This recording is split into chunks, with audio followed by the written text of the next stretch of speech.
Hello everyone, waa idin salaamay. Magacaygu waa Qalbo Host University. Haddii aad channelkan ku cusub tahay, please subscribe, share, like to waddo dhiirigelin mahadsanid. Saaxiibayaal aad baa mahadsantihiin inaad haafonkii subscribe gaadhsiisaan. Weliba aad dhaafisaan oo 30 ilaa 530 akhriteen. Aad baan iiga mahadcelinayaa. Labadii wiiga hore ma samayn, weekly rika ma samayn. Laakiin wiigan baan isku dayay inaan sameeyo, waan iga duubayaba. Horta nimayaw midna inii sheegay duruusa ICT dhabta inii sheego. Nimayahow ICT ka weyn ASEAN iyo waxaan ka weyn only entry kaliya ka fahanteen ICT. Internet ICT model trading ka weyn oo yaabo kale jira wax lagu dabaqo. Marka hub inaad waxaana soo barataan. Maalinta waxaa barataana qof aad mentorship ma baahnidin. Marka sida halkan wala jeedaan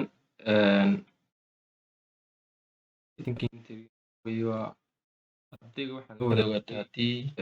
bias baan la wadaagay soo qaadi rabay iyaga waxaan rabay monthly kulligiin intri wadogtiin waxaan rabay halkan joognaa waa dankan boos inoo dhaho way monthly inoo tago haddii iyaga suwayan monthly inoo tago aan monthlyga tago waxaan doonay in loo qaado by set halkan yaalay oo ah monthly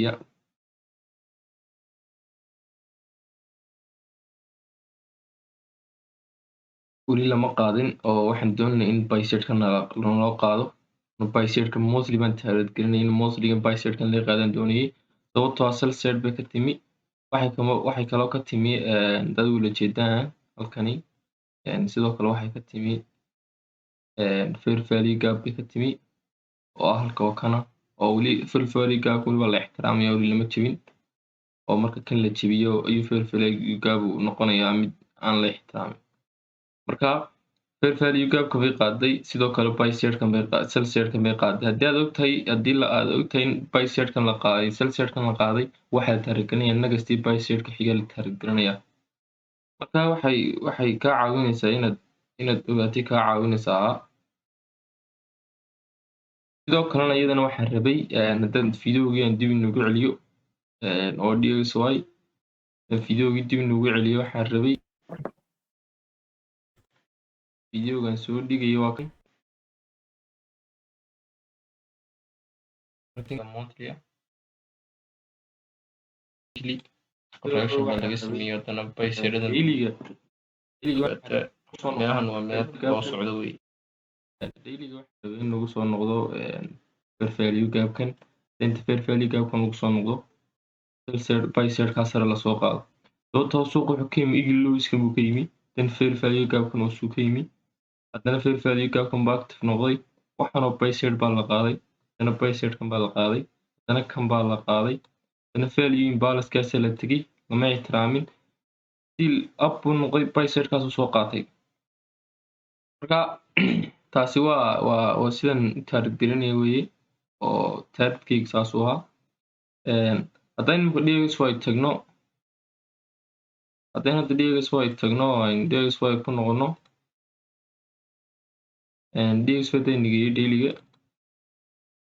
dailiga sida wala jeedaan saaxiibaya khadka iga xun raalihaada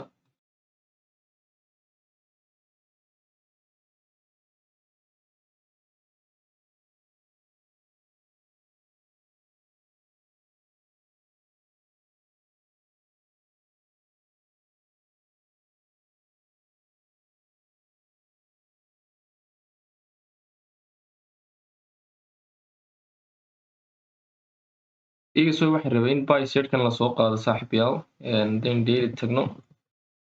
in buy setkan la targetgareyn doonay waa loo socdaa laakiin biaskeena guud wuxuu ahaa haddii fair value gapkan ay timaado waan buy garanaya buu ahaa sidii baa dhacday fair value gapkan bay timi fair value gap bay timi waan buy gareeyey maalinta waan buy gareeyey maalinta inta lasoo salgareeyey baadana buy gareeyey soo salgareeyna jimcii oo wuxuu ahaa weekly profile haddaad ICT weekly profileka aad ogtihiin oo weekly profileka hayso you know inaad qof u daba fadhiisato markaad profilada fahanto ninka hadda ardayda way ogyihiin maalintii bay garanayaan maalintii sal garanayaan maalintii gaaray sal garanayaan way ogyihiin they know waxay ogyihiin weekly profile sidoo kalena euro USD dana waxaa lahaa dad halkan wala jeedaan iga qariyo intaad wala jeedaan waxaan lahaa nimayahow waxaan doonayaa in bicycle la target gareeyo oo bicycle targetkan buu ahaa sidoo kalena waxay ka timi lacagtani fair value gaabkan bay ka timi inflationkaasi kasoo daadatay sidoo kale waxaa dhacday waxaa lahaa waniba fair value gaabkan hadday timaado masal garanayaa baan lahaa macnahan baa garanayaa baan lahaa marka weekly profilekayga siyaasaddan baa arbacadii kala cadaadaa wiigaa jeedan suuqa u tumaybo marka bicycle ma target galinayay oo targetka inkastoo uu jiro mid kale kasii hooseeyo oo bicycle oo kani yahay sidoo kale isaguna meel la target garan karo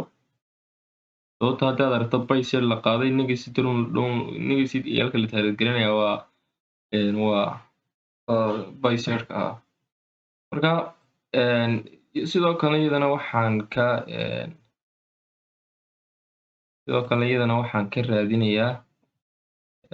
matalan waxaan doonayaa in shiftigan lay sameeyo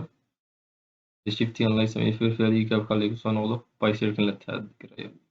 waa sidaan ka rajeynayo weega soo socda inaan buy gareeyo waan doonayaa sababtoo meel premium ay joogtaa marka saasaan iyadana u dhigayay oo haddaynu videogii ku noqono at least haddaynu videogii ku noqono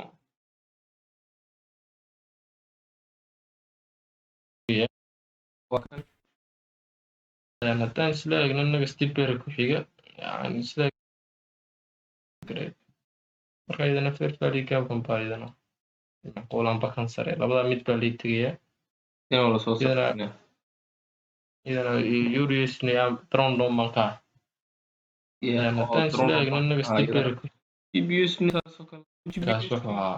saaxiibayaal waxaan tirgareeyaa ninka haddaan isla eegno waxaan tirgareeyaa USD waxaan tirgareeyaa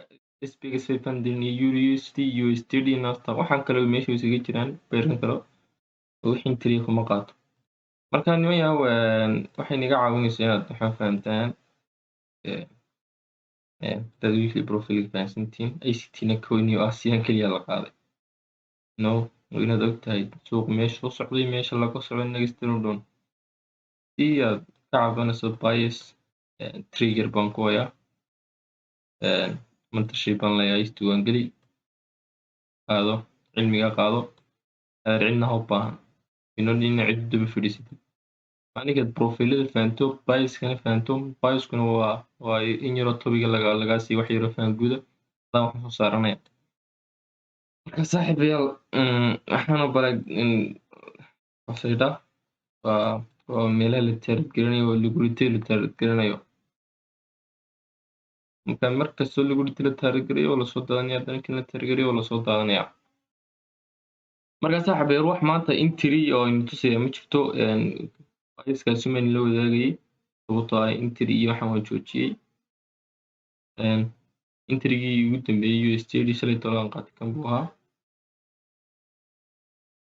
oo bicycle baa laga qaaday jimcahana waan ogay profilkayga wuxuu noqonayo